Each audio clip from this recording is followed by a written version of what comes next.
कि मुझे प्यार में फंसाने की जरूरत क्या थी। अच्छा मेरी जिंदगी में आने की जरूरत क्या थी। कि मुझे प्यार में फंसाने की जरूरत क्या थी। अब मेरी जिंदगी में आने की जरूरत क्या थी। जब आदित्य जी आपको खेलना था किसी और के साथ गुल्ली डंडा, तो मुझे अपना बड़ा सा ग्राउंड दिखाने की जरूरत क्या थी।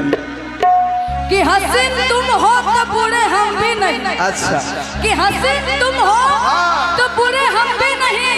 महलों में तुम हो तो सड़कों पे हम भी नहीं। वाह, वाह, वाह। प्यार करके कहते हो कि शादीशुदा हूँ, क्योंकि कान खोल कर सुन लेना कवारे हम भी नहीं।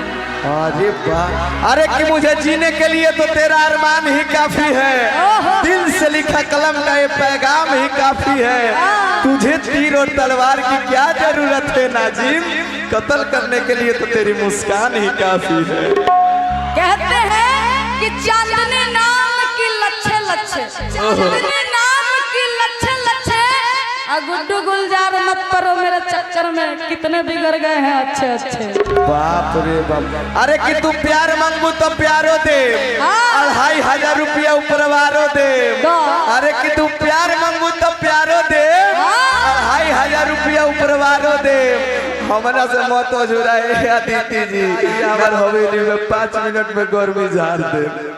ऐसा बात है कि मुझे नादान मत समझना, मैं सबको समझती हूँ। अच्छा कि मुझे नादान मत समझना, मैं सबको समझती हूँ।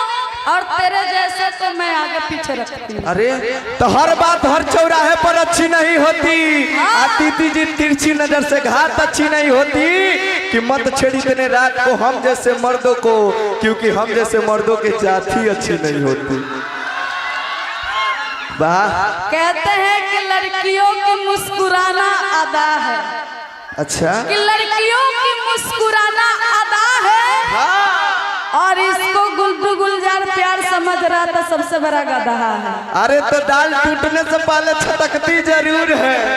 कि दाल टूटने से पहले छटकती जरूर है। आदित्य जी आपकी जैसी लड़की पटने से पहले हिचकती जरूर है। वाह गाना हो को, गाना हो।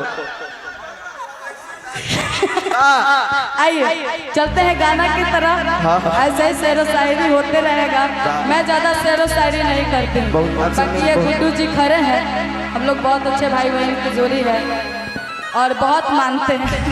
अरे भाई छोटा आप लोग हंस रहे हैं, बताइए। हाँ बाकी स्टेज पे नहीं चलता। अच्छा हाँ स्टेज पे नो कॉम्प्रोमाइज। नो कॉम्प्रोमाइज। वाह आइए बड़ी सुंदर भाव, बहुत सुंदर लाइन।